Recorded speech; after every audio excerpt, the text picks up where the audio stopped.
We're filming today's LFG podcast on the 2nd of July, coming off the back of an embarrassing day for the government and truly a depressing day for anyone in the UK that is looking for an optimistic future.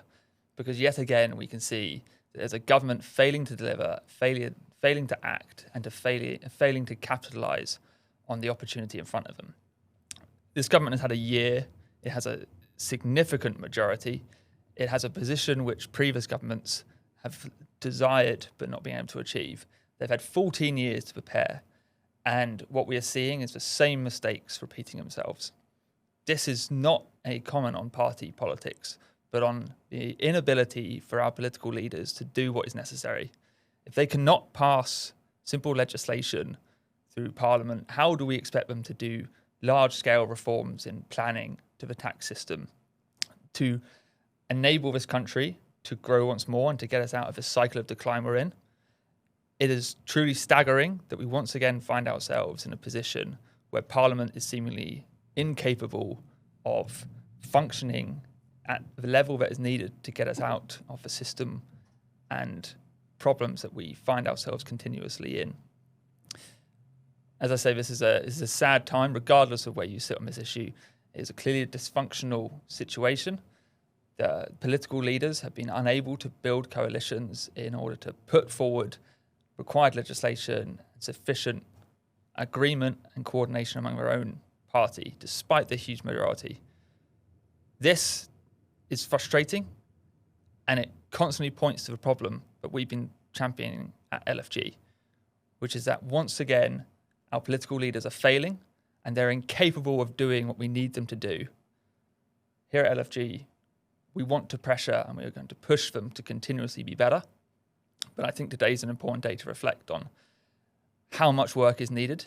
And for any of our political leaders watching, they need to recognise that they need to do a lot better in order for us to get out of the systematic decline that we're in. We're honoured here today on our podcast to have Scarlett Maguire with us, the founder of Merlin Strategy. Now, Scarlett, your journey is really interesting. You look Scarlett up on LinkedIn, you'll see it's fascinating background across journalism, production, and now into Merlin Strategy. Could you kind of walk us through your experiences from working at places like the BBC and ITN to reporting and political polling to how you got to creating Merlin Strategy and kind of what drove you and what led you there? Yeah, so I used to work in political television. I actually started my career doing local radio, but I moved quite quickly into doing political work, so political research for political TV programmes, mostly at the BBC, which is where I started my career. I really enjoyed that. I got to work on some great programmes, so things like This Week with Andrew Neil and Michael Portillo. That was lots of fun. And then programmes like Newsnight as well. Went to ITV, worked at Peston programme. Finished my TV career working on the Andrew Neil show on Channel 4. So again, these are lots of interview shows, so political interview shows. I also did quite a lot of election nights and live debates. They were all lots of fun. But when I'd finished doing the Andrew Neil show, I was definitely ready to do something a bit different. I'd always used quite a lot of polling in my work in television and in my political journalism. And so I was very interested to do more with it. I was lucky that I was approached by my old employers for a job. Fantastic, really, really enjoyed it. Got to spend 2 years working in polling across the world. Did a lot of work in America as well. Sorry, excuse me. And then off the back of that, I decided it would be a great time to start Merlin. So it's called Merlin after my dog, which is maybe a bit embarrassing, but exactly. Great. But I always like the name and the sort of imagery of wizardry that it conjured up. Not that I'm doing sort of conjuring work with my numbers, obviously. But what I wanted for Merlin was that it could really tie together my experience with polling and media. And so it's research, it's strategic insights, but really with an end goal and to what it's actually used for. So what the client wants to achieve or how the polling and the research fits into a larger whole. Because I feel like that's what's quite often missing with pollsters. They're fantastic. They're great people. They're amazing with data, but quite often they cannot be as good with the follow-through, like what's it used for, how do you use it, and where it fits into that wider picture. Yeah, I think that's... Like, can you take that from the kind of institutional lens, right? Where you've worked with obviously large corporations, large things like BBC, Andrew Neil's show, etc. Yeah. And now you've got your own entity. Like, what were the kind of different pressures you faced there? What are the kind of what have you learned from working with organizations versus what you can now do when you've got a little bit more freedom yourself? So when you work in those organisations, it can be very different depending on what programme you're on. So I was very lucky that I started, said my first proper TV show in the BBC was this week, and that really operated as its own unit, and it was able to get things done really quickly. It was able to operate almost outside the BBC's licence. It was actually made by an independent production company, even though it was aired at the BBC and came out of BBC Studios, and obviously worked a lot with the BBC. And still ultimately answerable to the BBC. But it was really, really nimble. I then worked on programmes that were less nimble and potentially more bogged down in layers of bureaucracy and management, although a lot of those programmes are facing quite big cuts and so already have lost quite a lot of their staff. And what I definitely think, though, is that I prefer smaller, more agile units. Like, obviously, we'll see what happens with Merlin and where it might be in a few years' time. But I really like, and I think one of the reasons why I like looking for growth so much is that I like getting things done. And that's not always easy in big places.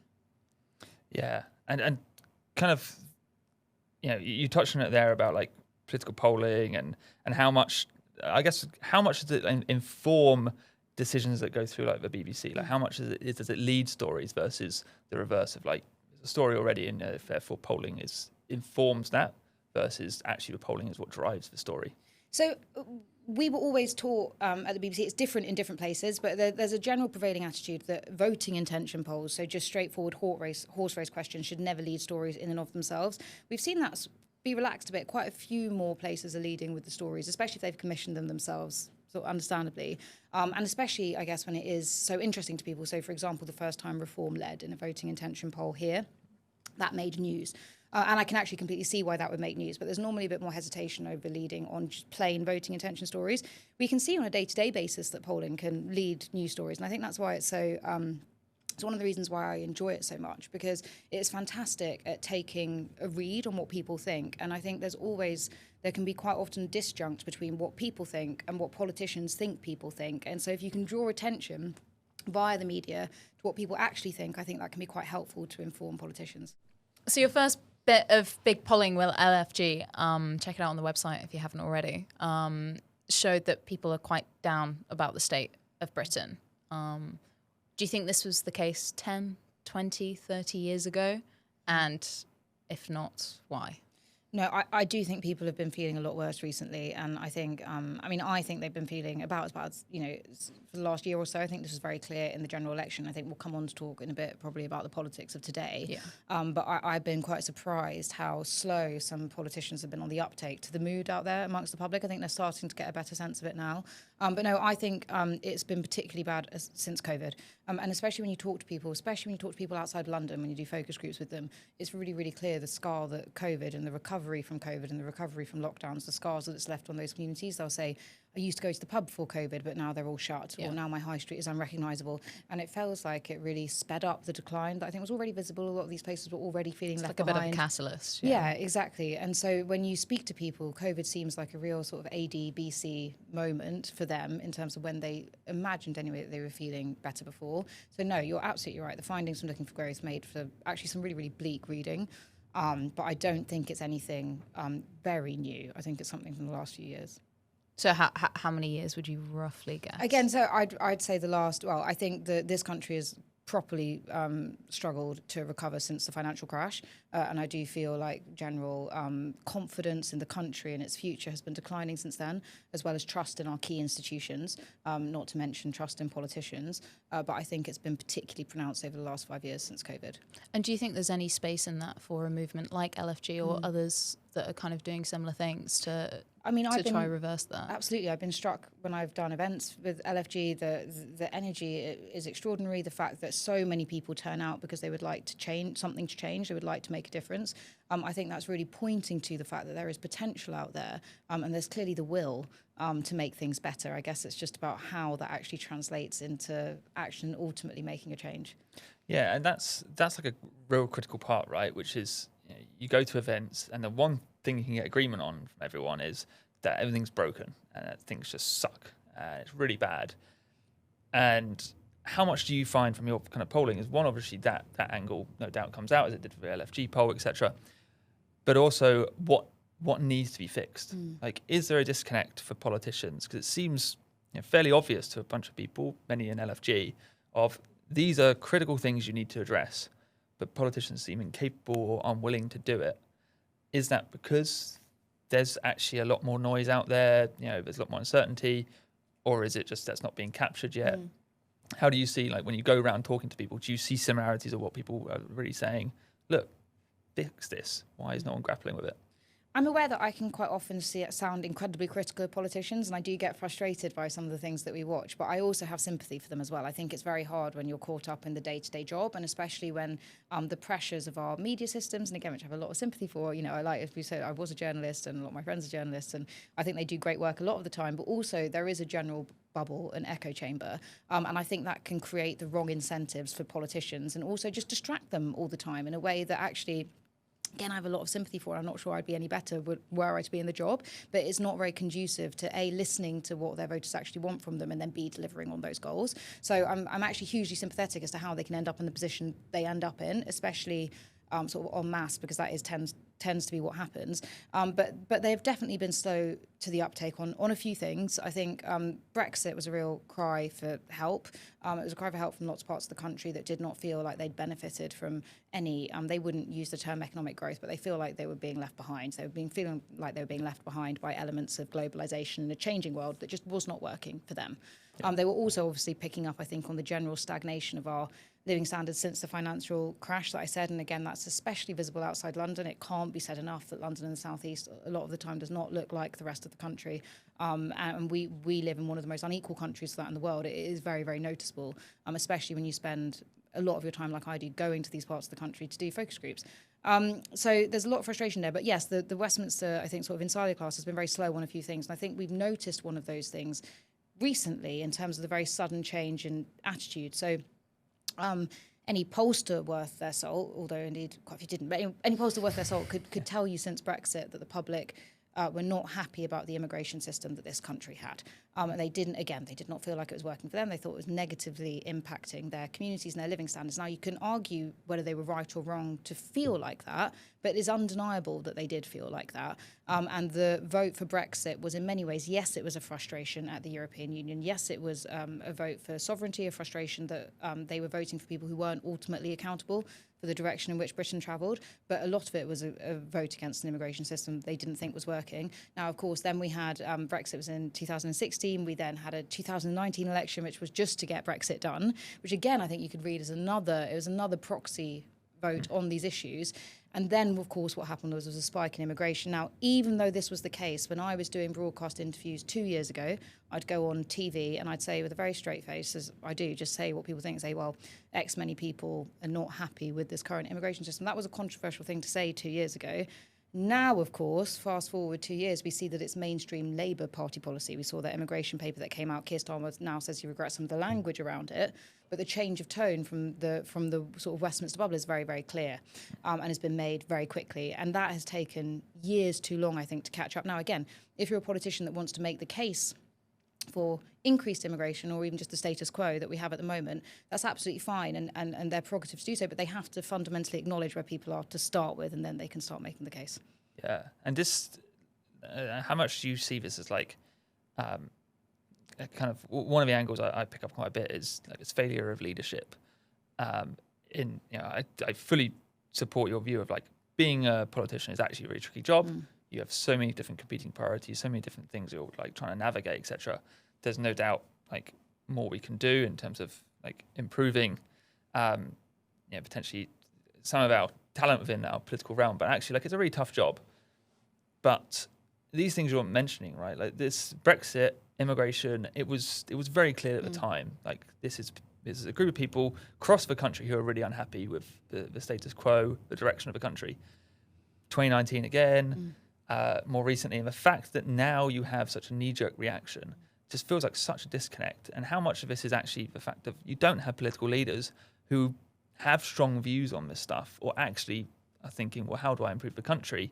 And are really disconnected to actually the day-to-day lives of the general population. I absolutely think that's an issue, and you're right. It's a disconnect. I mean, it's a disconnect that's taken basically a decade for the Westminster politicians to get themselves on the same page as the public. I mean, that is quite extraordinary, and crucially, that decade has done an awful lot of damage to trust in politicians, trust in our electoral system, which is then only going to make it harder for politicians to be able to address these problems and harder for the right people, I think, to come through.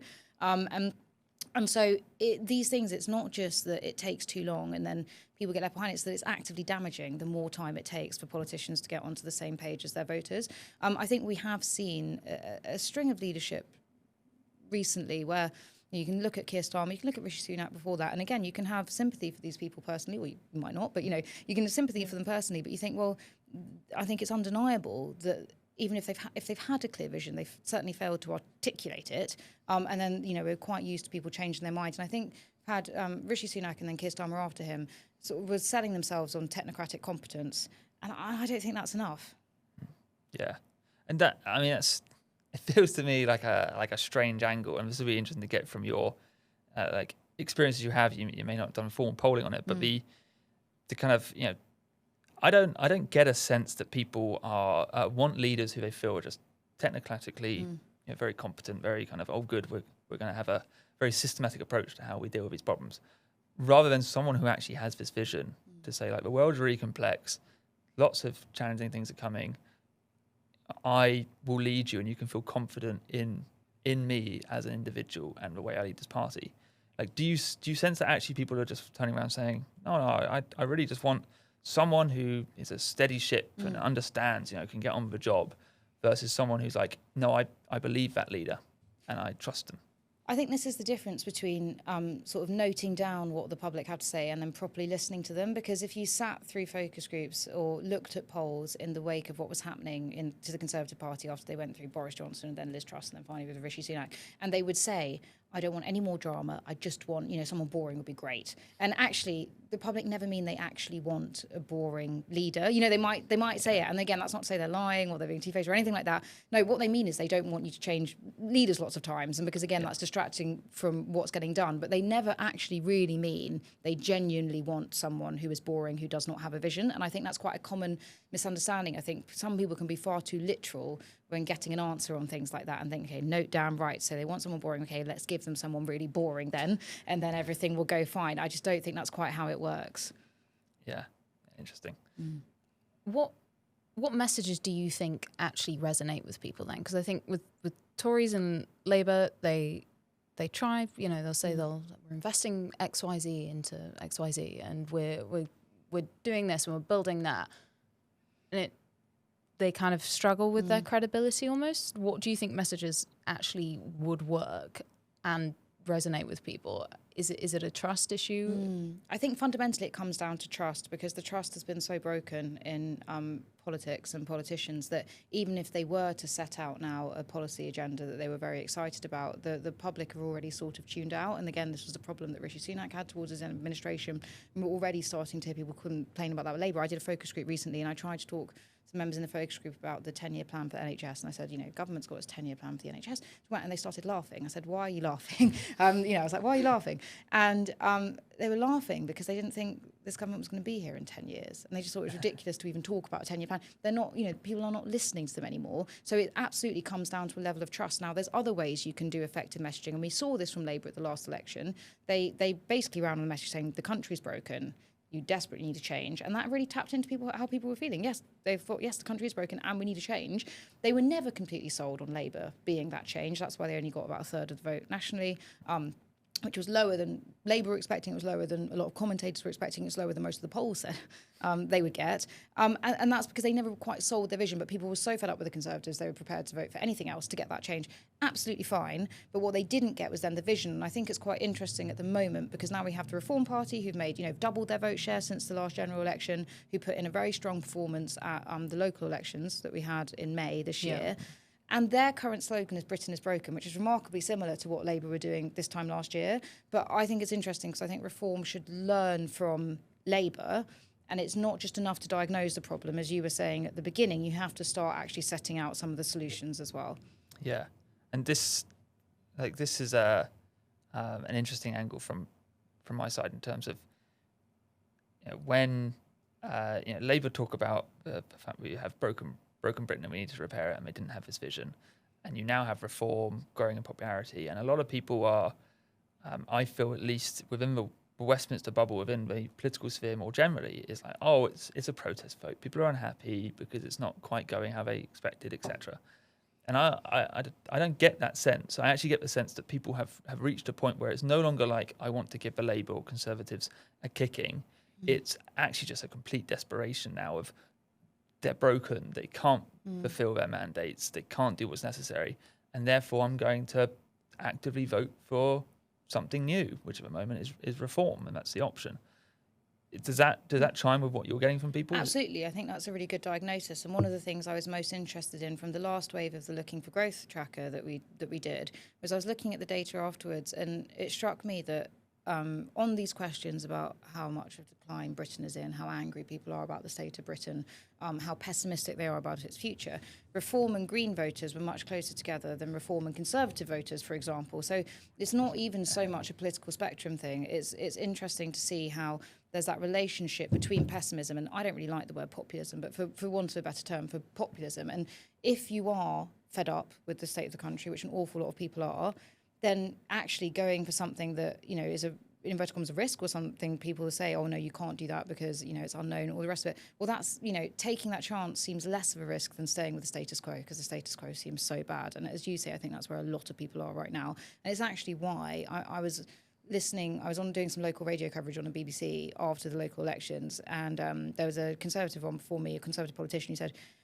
basically don't worry about reform, it's just a protest vote, so it means it will go away. And I had the opposite response. I said, well, I think it is a protest vote, but I think that's what actually makes it more solid. And if I was the mainstream parties, that's what I'd be more worried about, because actually when people, that's not going to change, and it's not because they think Nigel Farage is their messiah and they think he's sort of untouchable and all the rest of it, not at all. It's because they are so desperate for change. Yeah, that's kind of, it's kind of terrifying, right? Terrifying in terms of how, again, that disconnect between politicians and where the public are. Like, if there's politicians who are saying, as I know there are, that reform is just a protest vote, it'll kind of go away in the wind, kind of taking for granted that, our voters will come back. They're just trying to give us a kicking. And that, again, it's a real failure to understand the frustration that's out there, and that people want something different. Do you think people would actively vote for risky things then, and have more respect for that then? Is that something that, like, if you were talking to any of the political parties, you would be recommending? Well, I would definitely be advising them to outline a vision that they believed in and stick to it at the very least. I think is a good starting point. And obviously those things should be properly costed and all the rest of it. Although not in an OBR type way. But I'm not saying they should just make things up completely and sort of go with it whatever and go for something that sounds as wacky as possible. No, but you're right. I do think it means there is appetite. Although I think there is a way to misunderstand this as well. Yeah. So I think that, for example, what you're seeing in America at the moment is there's a lot of excitement. There's a lot of excitement about the new Democrat nominee to be mayor of New York, for example. And they had this in response to Trump 1.0, and they're now having it in response to Trump 2.0, say this means we need to be bolder, and that means we need to be much, much more left-wing and progressive. And actually, especially in America, that won't work, right? Because they need to get the sort of median American voter on board, which is not going to happen with those sorts of policies. But it is a sort of need factor stock. And you see some left-wing Labour MPs here argue the same. Now, I don't think they're right in that there is a massive mandate for that in this country. However, there is a mandate in this country. And actually, we're in a position now where if you look at Keir Starmer at the moment, Labour's polling about 20-25% of the vote, around 25%, close to 25% and 20%, depending where you look. That is incredibly low for Labour. They recorded some of their, down there rather, with their lowest ever in the last 50 years, according to Pollster Ipsos, which have been tracking it for this long. And Jeremy Corbyn in 2017 got 40% of the vote. Now, that was a very different election, and that was a two-horse race. And there were lots of other factors at play here. But there is, at least if you have something that you believe in, you can bank on a core of voters that will come out for you no matter what and that will fight for you. And I think that is what something like Starmer's Labour is lacking. I think there's quite a lot, despite what I just said, I do think there is an opportunity for a movement on the, just like we've seen with reform, which again, I don't even necessarily would, like they've come out of Nigel Farage, who obviously has a history of being the right of centre politician. They're now attracting voters that aren't necessarily right of centre. Some of the people that are coming to them now are much more socially liberal, very agitated about climate change, for example, all that sort of stuff. But broadly speaking, if you categorise them as a populist movement to the right, there's a huge amount of potential for one with the left, again, offering bolder ideas on these sorts of things. And I'm quite interested to see the Green Leadership Contest, actually, I think, officially kicked off today. I'm very interested to see what happens with that. But all of that was a very long-winded way of saying that I think there is more of an appetite for people to put stuff out there and then stick to it. Yeah, cool. So taking that kind of, building this idea, not a political party, but the one thing we get kind of pushed on from looking for growth angle is like, well, what do you mean by growth? And the government's obviously put as one of its staples is economic growth. I think actually almost every government I can remember has one of its top priorities as growth, ignoring the fact that a bunch of them never actually delivered it. But like it's clearly been a political priority, but messaging on it never seems to land. And a lot of the focus is obviously on GDP growth and how's that going, and with how are we in the G7. And I always feel like that misses the point. Like it's not that we just want to see line go up on GDP graph. It's all the spillover effects of that. It's all like what it enables and what it provides. And going back to your kind of Brexit point of places that are left behind, like why is your high street closing? That's what growth can deliver. You need businesses coming in, you need investment coming in, and that's what then builds more jobs, puts more investment in. But it seems like a really difficult message to land, especially from a political party angle.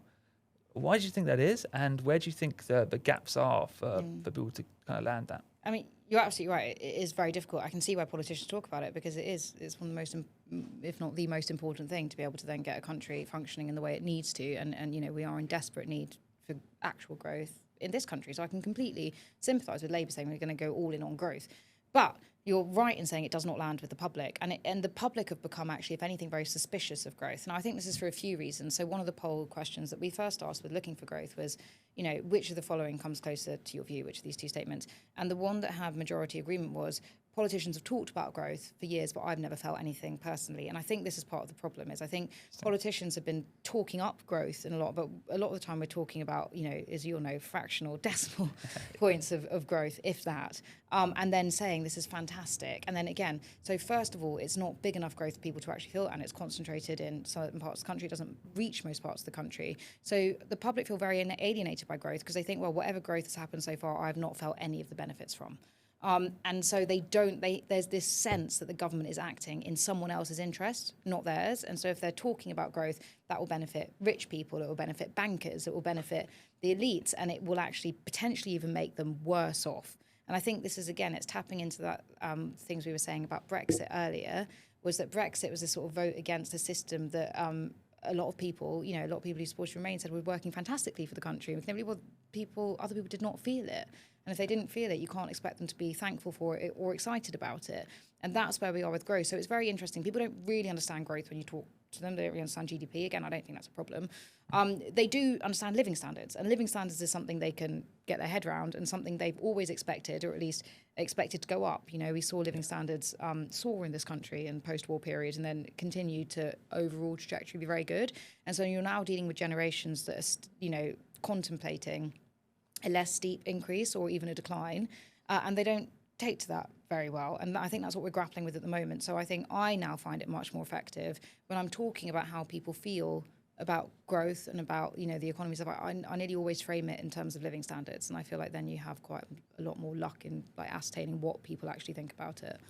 Do you think that's what, so say 5 years from now, we're going to get, are we going to get kind of new voting coalitions, and kind of what groups of people are we going to see moving into them? So you were saying like the Green Party and Reform, was it, that actually have quite similar opinions on some stuff? What's that going to look like? Is it going to be a thing of like people that have gone through their career post 2008?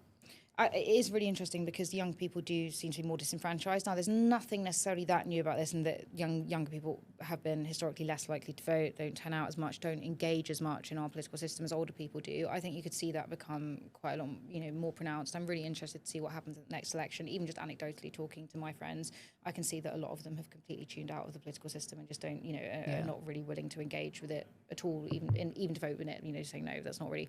I'm past that now, and there's no one that really appeals to me. So I definitely think there is something about people sort of, millennial generations and younger feeling alienated from that. Whatever politics has resulted in the society they're now finding themselves in, and not really wanting any part of it. In terms of the new voter coalitions, it's really interesting. So yeah, Conservatives and Greens Reform and Greens can feel similarly in terms of their frustration at the current system. They can look different on other things, but again, there's quite a lot of things that they have in common as well. I'm quite interested in see how that coalition shapes up. I think there's not enough attention at the moment into Reform's coalition, and actually how the sort of different stages of the Reform coalition, depending on where they might have come on board with the party, who have very differing views. Yeah. They're as in general, they're pretty united behind Reform, more so than other party voters are. But there are other issues which will split them a bit more, and so that's quite interesting. And I think not enough attention has been given to that. But no, I think more and more and more you will see people who voted for, say, our traditional two parties their whole lives say, not this time. And whether that means they vote for someone else, be it Reform, be it Greens, be it Lib Dems. Actually, Lib Dems, I think, also will probably do well out of this environment. Or they don't vote at all. That's another question. But I think you will see. We've already seen those old voting pattern breaks, but I think we'll see them break down even further. And do you, separate to kind of the voting blocks, do you see the kind of issue, again, back to politicians? Obviously, as an MP, especially if you're a backbench MP, you necessarily don't have a lot of control over what the government's doing. So you're going to focus heavily on constituency. How much does that really matter? Because there's like a weird incentive playoff, right, with MPs, where they're obviously there to represent their local constituent. But it feels like, from albeit my inexperienced view, that a lot of the actual likelihood of them getting voted or not is going to be shaped by the national landscape and what that looks like. How would you suggest politicians navigate that in terms of, like, if you don't drive these big reforms through and you don't deliver things that are going to help across the country and make it look like we're getting out of decline, it doesn't really matter how much of a champion you are locally, because you're going to get steamrolled because you're failing nationally. It's a great question, and we're obviously now seeing Labour struggle because their backbenchers are not voting with them on these things. They're starting to vote and rebel on huge scale, I think much bigger scale than anyone anticipated at this point during a Keir Starmer premiership. But they're in a really tricky bind, because received wisdom sort of says that the local dynamics barely matter at all. It's a percentage or two in it. Either way, we did see that change a bit in the last election. The last election, the constituencies behaved in more idiosyncratic ways, and the work people had done as a local MP could make a bit of a difference. There are certainly examples where, for example, if you look at some seats in a red wall, a couple of Conservatives managed to withhold that sort of and withstand that sort of tidal wave in a way that they, on paper, shouldn't have been able to, and or nearly withstood it, only just got blown away. And that seemed to be because they were very well known locally, they were very liked locally, and they were managed to sort of beg their constituents to not vote Reform, for example. And so local dynamics, I think, will matter more, especially when we're now in this environment as well, where the constituencies are now, we had a lot of these at the last election anyway, but we're going to have fewer constituencies, which are just two-party fights, and much more, which are 3, 4, 5-party fights. And when that happens, you can win with 25% of the vote. Maybe even less, but we had someone win at the last election with I think it was 26% of the vote, but it's astonishingly low percentage of the vote. That will happen more and more, and when that happens, local dynamics can be incredibly important. But you're absolutely right. There can be, your obligation. Yes, you need to be a fantastic local MP and answer to your constituents, but there has to be a sense of your national purpose and how you fit into that as well. And actually, you're going to be hamstrung if your government becomes a laughingstock, which is what happens to the previous Conservatives, and what risks, after we've seen things like today, what risks happening to this Labour government as well. But again, it's actually one of the examples where they're in a fantastically tricky position because their local standing can matter. Yeah, and that's. How worried are you about that dynamic issue, right? Because given the system of governments we have, so much of actual local growth, for the broad term that it is, is driven by national decisions, like national decisions in terms of the tax revenue and therefore how much they allocate out to different local authorities. Also in terms of planning and enabling house building, etc. But from a local standpoint, some of that stuff is really negatively perceived. So if you're local, the general wisdom, if you're a politician in a local area, you oppose new construction and always say, oh, it's not the right place, it should be in my neighbour's constituency who happens to be part of the other political party. Whereas actually, some of these like entrenched issues we have around getting investment into places, making places feel better, improving them, etc., comes from national changes, which at a local level are potentially unpopular. Like, how are you worried about how do MPs navigate this? Yeah, it's an interesting one. I'm torn because in theory I've always quite liked that unlike other countries, our MPs are very locally accountable. I've always thought that's quite a nice, healthy thing for democracy, for people to be able to see and talk to their MP and be able to identify them and be able to petition them. I don't mean actually literally one of those petitions with thousands of signatures and stuff, but, to be able to talk to them. I've always thought that's actually a very nice idea and a thing that a lot of people don't have. But you're absolutely right. I think we've seen the undeniable flaws in it recently as well. And the fact that I think you can end up catering to things that are against the country's interest, actually ultimately against that own constituency's interest as well. And I think that can be very difficult. And actually, again, a little bit much to ask that each individual MP to sort of resolve on their own. The other aspect I'm worried about as well is the fact that, again, in this fractured system and in a system where local conditions matter a lot more, you will potentially see MP standing catering to more and more niche groups and potentially more extreme groups as well. And I think that is also a worry and part of this same thing. The one angle we've also kind of briefly touched upon, but it'd be good to get your view, especially having a background in journalism, is this trust issue. And I think it'd be interesting to get your sense on how do people feel politicians versus also the media are kind of the driving factor behind the lack of trust. Maybe phrased in a better way, how much do you think the media is reacting to an issue of trust versus also creating that issue of trust? So much of the information people get right, either from social media or from mainstream sources such as the BBC, etc. And if they're feeling like, oh, this information is being skewed or is being pushed towards to get more views, etc., do you see that as actually being something where the politicians are constantly fighting this losing battle? When no matter you can't see your good politicians come through, because actually it's always fun to find the one that's done an expense scandal and build that up. We're not going to talk about the MP who's driving forward some new great initiative. Yeah, I think it's both, and that nature is reciprocal, and they as you quite right say, they fuel each other. I think we have seen trust hugely decline in institutions like media outlets and politicians since COVID actually.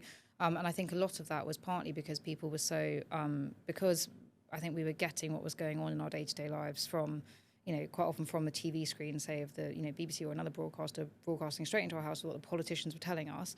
And I think a lot of people now in hindsight, even though when you poll them, people will say, I haven't polled it that recently, but before when you'd ask people, people were in favour of longer, harsher lockdowns, at least in theory when you ask them. But there is definitely a sense now that some of the trade-offs they were asked for were potentially too big. Or, again, what happened with the politicians when revelations around Partygate and that trust was fundamentally broken. And so I think there's a general sense that these institutions that were meant to be protecting everyone and that they look to protect and say, I'll stay at home because, I would trust you. I trust you when you tell me to stay at home, that I need to stay at home and all the rest of it.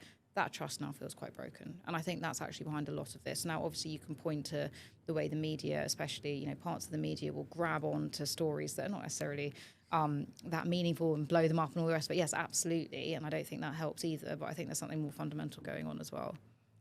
And do you think it's like a problem of continuous little stories with some of these big ones coming in? Or do you think it's actually these big moments and people kind of accept, okay, one politician expense scandal, that kind of happens, but things like Partygate, things like the big widespread expense scandal from the early 2000s, mid 2000s, do you think those have much bigger shifts in? Yeah, I mean, those two in particular had absolutely mammoth impacts on how people view politics, and again, not just the individual politicians and parties they tarnish our expenses with. It was a very broad range of MPs, but didn't just damage the Conservatives. That actually, I think it did damage sort of to Labour as well, partly because there were some allegations about Keir Starmer. I mean, it feels like very long ago now to start thinking about this, but there were the Daily Mail headlines thing that said Sabir Cormer or something. You know, there were allegations that he'd had a curry. Anyway, it can all seem quite meaningless to get into now, but it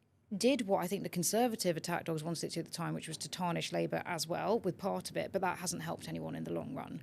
And I really do think that now, I think part of the problem with the media and the way we consume it is that it can give us all very short attention spans and short memories for these sorts of things. And actually, public, it can leave a much longer lasting, greater impact on.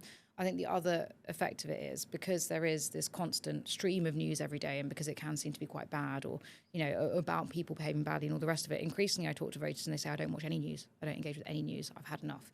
And a lot of them will say on their own, it's since COVID, I don't want to do any more of it. And so this is now, again, part of the problem for politicians. So yes, it might be good for politicians that they're not tuning in to every bad thing or every sort of mess up that happens, but it also means it's much harder for politicians to land the things they want to land, because they can come out and make an announcement, say we're going to do this brilliant thing with the NHS or whatever it is, and no one's listening because people have given up. And so it is interesting, and I think you're quite right to point out that relationship between the media and the Westminster, because they're both much more reliant on each other than I think either would necessarily appreciate, and the public trust in both of them is very low. So I think it's an interesting position to be in, and I think one that they haven't fully grappled with yet. Okay, so if you could change one British public opinion on growth, like one issue that you think affects growth, that you think that actually it's quite, sorry, I know it's quite a weird position for a pollster, because you're not just analysing them now. But what would that be? Yeah, that's a fantastic question. I mean, the obvious one to say is some resistance to, I think, some planning projects, especially when it comes to energy infrastructure. I would absolutely love there to be more public support, especially local public support for things like nuclear. Now, we are seeing that public support is actually generally pretty good towards nuclear. In general, in principle, people do support it.